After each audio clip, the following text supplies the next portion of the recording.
government, according to the MD of Gambia Port Authority, Mr. Jobate Mune, boo gisee li nga xam ne mooy contract bi ba léegi tàmbale guñ construction ba léegi mu ngi taxaw government bi am na lu ko war ci diggante ci contract bi ñoom loo xam ne mottalee guñ ko am na lu war Albayrak ñoom tamit si mbiru contract boobu ñoom it ba tey defaguñ ko ci biir loolu sax renegotiation maanaam tegaat mbir yi ci taabal ji càmbaraat ko waxtaanaat ci mbiru contract bi mooy mbiru Sanyang Deep si port boobu noonu bi loolu génnee nag ñëpp réaction bi bari nag waxtaan am ñu sax ñoo xam ne nanguwuñ woon contrat boobu sax at the first place ñu bari ñu wax ne renegotiation lan la ñu renegotiate xanaa contrat bi baaxutoon lan la nangam yow noo ko jàngate boo readee story bi nag moom lu mu wax yóbbee mooy dafa am yenn obligation yu government bi war a fulfill before construction bi start dafa am yenn obligation yu Albayrak war a fulfill before loolu di start loolu moo tax sax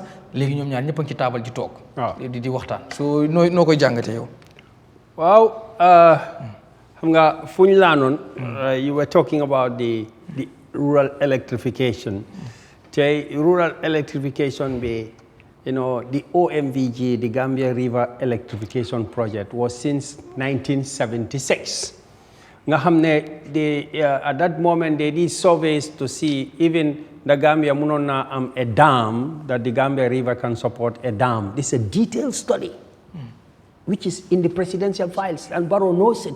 It's in all the government departments.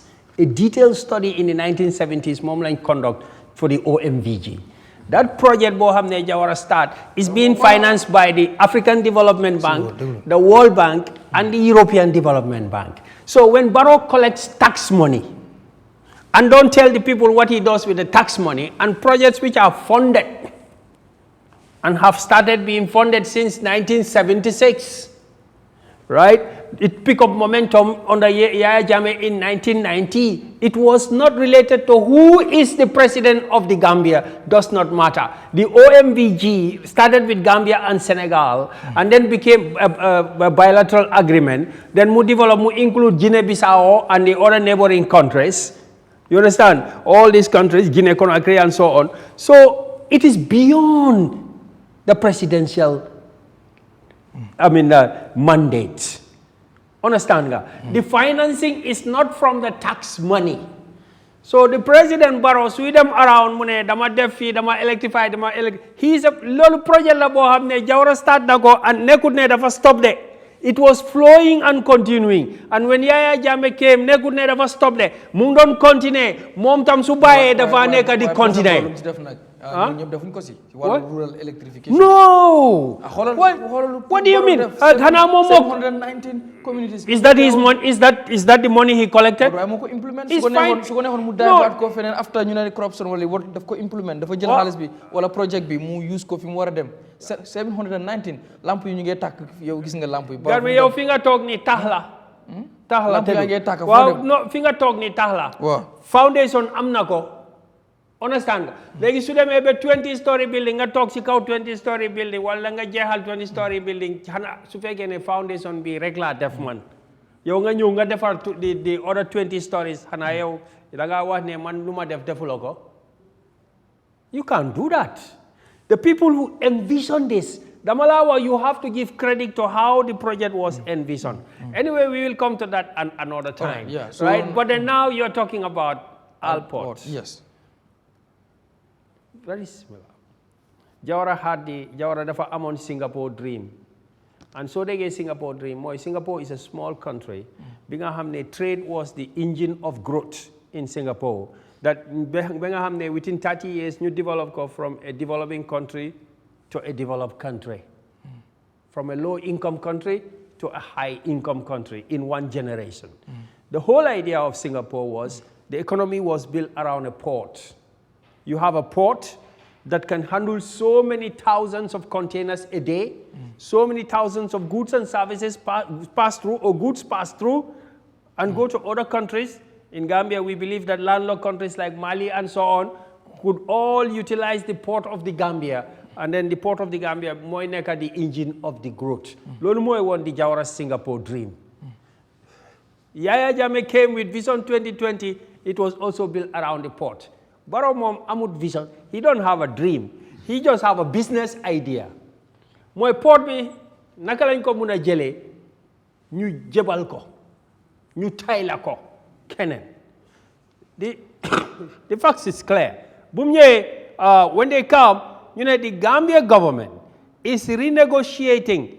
This is what is given to the National Assembly. Renegotiating deep sea port agreement with Turkish firm.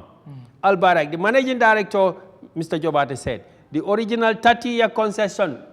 Baro def ñu ay mool bulo sutile for sanji tansaba. Dafa taka sun loxo in a contract for 30 years without even reading the contract. The 30-year agreement signed in February 2025 grants Albayrak 6 years to operate Banjul ports. We already built the port from 1965 to date. Soon investment more for nega. He handed over for 6 years. Let somebody else collect the money in that 6 years, however they want. Mega hamne soon port workers if nega ni nyunge joy. 6 years. After that, 24 years to build and operate a port in Sanyang. But if you want to do that in 24 years, they should start construction now in 6 years' time. Otherwise, you cannot start. They said construction work, however, has stalled due to pending obligation. Legi, port bu wala mom dem na Sanyang lay the foundation stone. That project is kaput at the moment. Jobate said negotiations aim to revise default clauses, ensuring bonds can be encashed if Albayrak fails to meet the milestone. Bonds. So Albayrak daf ñu jox bonds. Bonds mooy sooy def contract. You are a foreign company or any company. Da ngaa joxe guarantee mooy bond bi. Guarantee boobu noonu su fekkee ne yow laahidi yi nga joxe mun loo koo def. The state of the Gambia am na right to seize your bonds, take your money. Normally you get that guarantee from banks, bank guarantee. But apparently, statement bi boko hole dafa mel ni ñoom they defaulted already and you cannot cash the bonds. Because that's what I say. If you say ensuring that bonds can be cashed if Albayrak fails. So it means that previously you did not ensure that if they fails, you can cash your bond. So actually he give you a guarantee which is invalid and faulty guarantee. Loolu la mean. Next mune delays have been caused by changes to the master plan. Who changed that? Who changed the contract's master plan? A 30-year contract, who changes that? Which now requires land reclamation. Only later they realized that maybe port bi land bu fa nekk Saro naka Sanyang du enough dañ ko war a backfill pour mu siibi ñu push ko behind. That's a multi-billion dollar job. They didn't think about it. How can you enter into a billion dollars contract without looking at all the fine details? Liban façon nguur la somebody xanaa dafa am ku yaakamti receive 10% under the table or what? That's what we can ask. Then mune from offshore construction and equipment setbacks, man, Ghana sa amuñ ko. Jorangal fangal tije fang. Right, a cabinet task force has been said. Pre-condition studies remain incomplete. Pre-construction. Balanga construct port, you have to construct. Ñoom sobe buñ wara def sa jeexalanguñ ko. So dafa melni government dafa am su ku nekk ci nguur gi, right? Ko xamne wala ñi nekk ci nguur ñi nga xamne ñu ngi yakamti pour sign contract, ba nga xamne contract buñ sign sa jànguñ ko. Readuñ ko. Lulu is dangerous. Nga xamne port bi mo warona yobu Gambia from a developing country to a developed country. Mo wara def Gambia di Singapore because bo hole the port of Singapore, the reason why everybody is talking about Singapore is because Singapore has one of the most efficient ports in the world. Te Singapore economy bo hole Singapore mu neka comme Europe. Port bi rek lañ am. The flow of goods and services. So you want to sign that agreement to change your country from a poor country to a rich country, you don't read the agreement, or you read it but you don't care, and you come back to us and tell us that we have to renegotiate this agreement because most of the things that we put there actually are bad for the country. That's an offense under Yahya Jammeh, that is called economic crime. Yahya Jammeh ñata nit la fi téye for $1 million contract, right? Because they sign a contract which they should not sign. This is $1 billion contract. It's very serious. So mu ngi wone ne so demee ci airport bi tam noonu la niro bi nga xam ne is a private company moo take over Gambia Airlines doo ko dégga ñun suñ childhood ñun suñ time xale ya bu ñoo jóg everybody Gambia International Airlines was everywhere for 50 years léegi Gambia International Airlines amut plane waaye dépense yu ndaw yu mu war a am ci airport bi yëpp jël nañ ko jox nañ ko a foreign company. It's not enough that they are kicking the tourists on their teeth every day. Every day, tourists book up a flyer like $20 or €20, $1,000 you pay, citizen or non-citizen. Gambia munge am lo hamne ben deka musuma ko gis. So they are discouraging the tourists.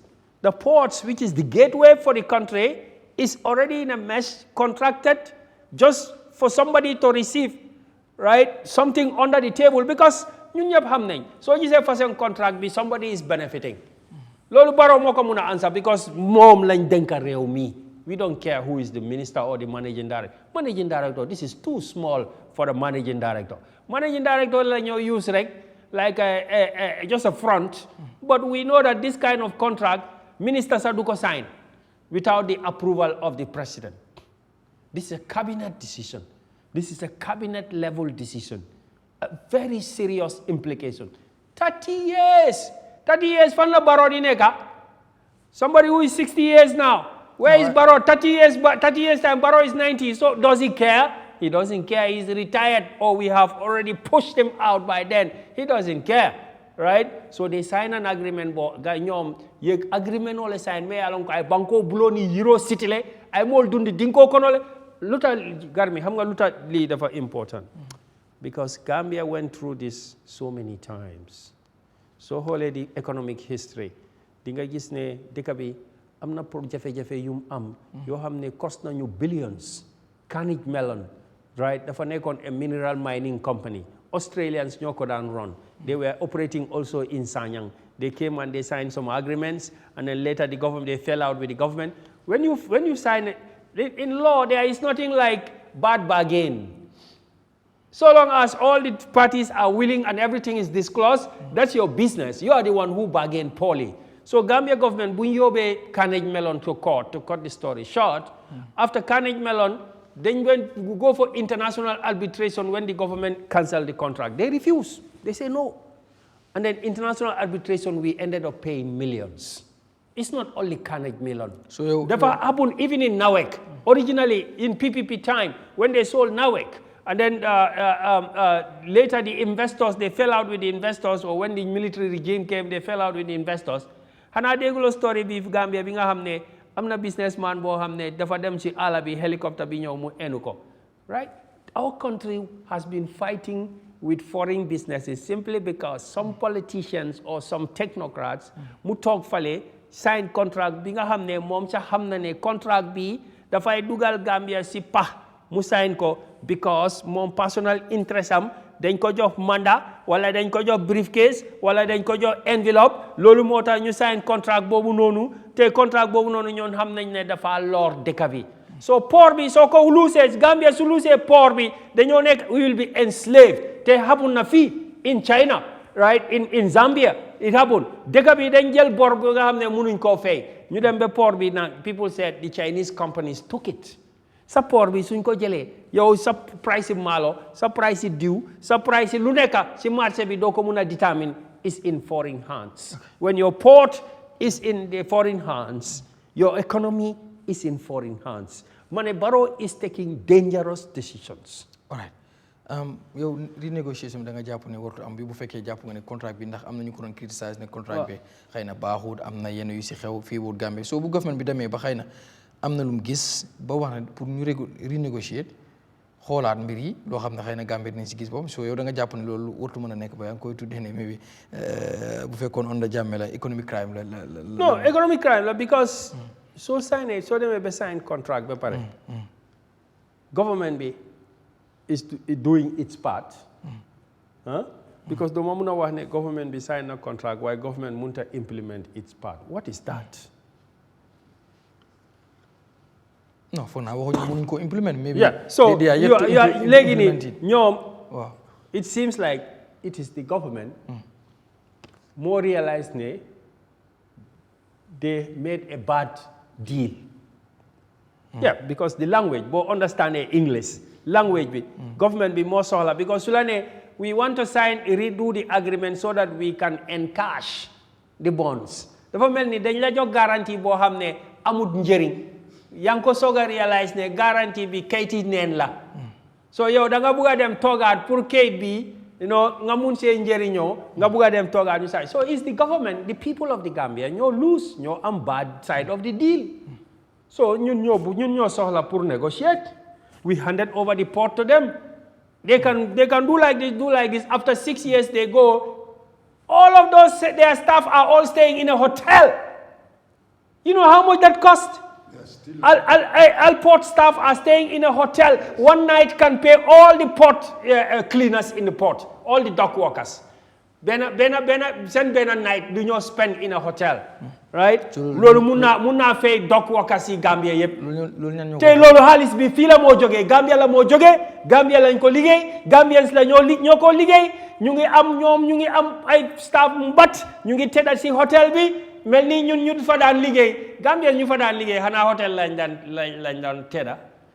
Gambians, we were running our port for 50 years with our bare hands. You handed it over to foreigners, and they are sleeping in hotels, they are paying their hotel bills, they are eating from the hotels, and they said the port will make a profit. So deal bi soko hole 80-20 la guy wa how much 70-30.